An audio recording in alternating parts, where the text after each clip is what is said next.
명절만 되면 가족끼리 왜 그렇게 싸우게 될까요?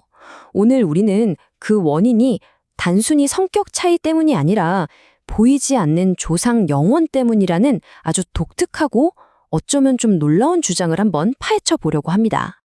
자, 그럼 먼저 많은 분들이 좀 불편하게 공감하실 만한 바로 그 상황부터 시작해 볼게요. 정말 아이러니하지 않나요? 분명 즐겁자고 화목하자고 모인 자리인데 이게 오히려 갈등의 장이 되곤 하니까요. 오늘 우리가 살펴볼 자료는요, 여기에 대해서 아주 기상천외한 어쩌면 초자연적인 설명을 내놓습니다. 네, 이 자료는 말합니다. 문제의 근원이 단순히 우리 가족 간의 감정 문제가 아니라 바로 이 초자연적인 현상이 있다고요. 보이지 않는 손님이라 이게 대체 무슨 소리일까요? 자, 지금부터 그 개념을 한번 제대로 뜯어보겠습니다. 이 이론의 핵심에는 바로 구신이라는 존재가 있습니다. 이 구신은 뭐냐면 생전의 성격이나 풀지 못한 문제들을 그대로 가지고 있는 조상 영혼인데요. 제사 같은 가족 행사가 있을 때 살아있는 후손에게 이끌려서 찾아온다고 합니다.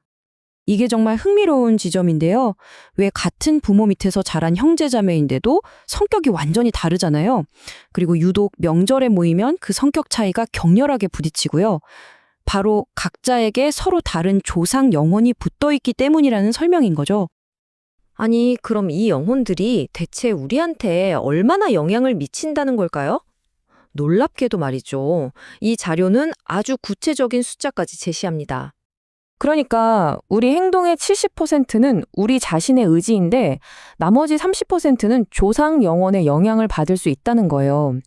특히 우리가 좀 나태해지거나 자기 개발을 게을려 하는 순간 이 30%의 지분이 확 커진다고 설명합니다. 자, 그런데 이 30%의 영향력, 이 잠자고 있던 영혼의 힘이 폭발하게 되는 스위치가 있습니다. 그게 뭘까요?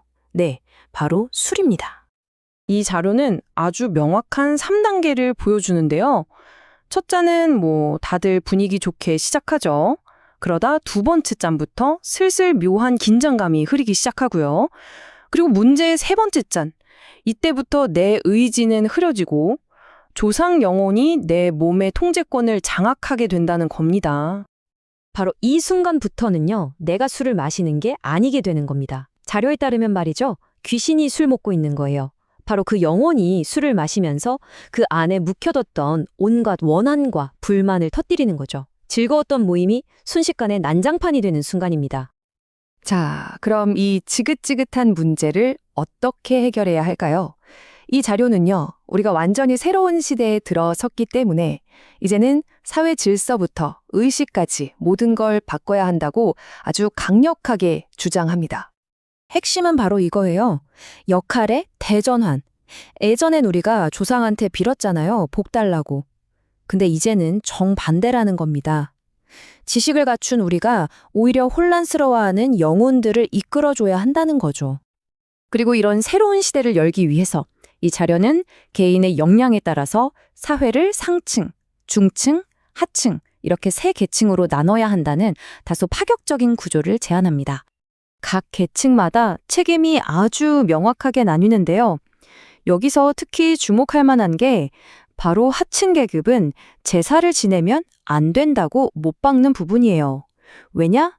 스스로도 힘든 사람이 어떻게 영혼을 이끌겠냐? 오히려 더 큰 혼란만 생긴다는 논리인 거죠. 이 모든 규칙의 바탕에는 바로 이 생각이 깔려 있습니다. 지식인은 무릎을 꿇지 않는다. 더 이상 영혼에게 뭔가를 빌고 구걸하는 존재가 아니라 당당하게 그들을 안내하는 가이드가 되어야 한다는 뜻입니다. 자, 이렇게 역할이 바뀌니까 당연히 제사의 목적과 형식도 완전히 근본부터 바뀔 수밖에 없겠죠. 이 새로운 질서를 터받치는 핵심 원리를 정법, 그러니까 올바른 법이라고 부릅니다. 이 정법이라는 틀을 따라야만 비로소 모든 게 제자리를 찾고 조화로워질 수 있다는 주장인 거죠. 그래서 이 새로운 천재라는 건요, 더 이상 개별 가족 단위가 아닙니다. CEO 같은 사회 지도자들이 자기가 이끄는 공동체 전체의 영적인 책임을 지는 방식이에요. 이걸 통해서 각 가정에서 벌어지던 혼란을 막고 사회 전체의 질서를 바로잡는다는 겁니다. 그리고 이 지점이 이 이론의 가장 핵심적인 논리를 보여줍니다. 이 자료는 말해요. 우리가 싸우는 건 누가 나빠서가 아니다. 세상을 이해하는 방식, 그 근본적인 생각 자체가 다르기 때문이라고요. 그러니까 해결책은 여러분 싸우지 마세요 같은 뻔한 말이 아니에요. 아예 모두가 동의할 수밖에 없는 단 하나의 올바른 이해, 즉 정법을 제시해서 갈등 자체가 생겨날 수 없는 환경을 만들자는 겁니다.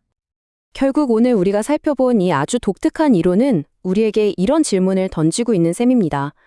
모든 갈등이 서로 다른 생각, 다른 믿음에서 시작된다면 과연 단 하나의 모두가 공유하는 세계관이 정말로 영원한 평화를 가져다 줄 수 있을까요? 우리 사회의 신념과 조화에 대해 다시 한번 깊이 생각해보게 만드는 아주 도전적인 질문입니다.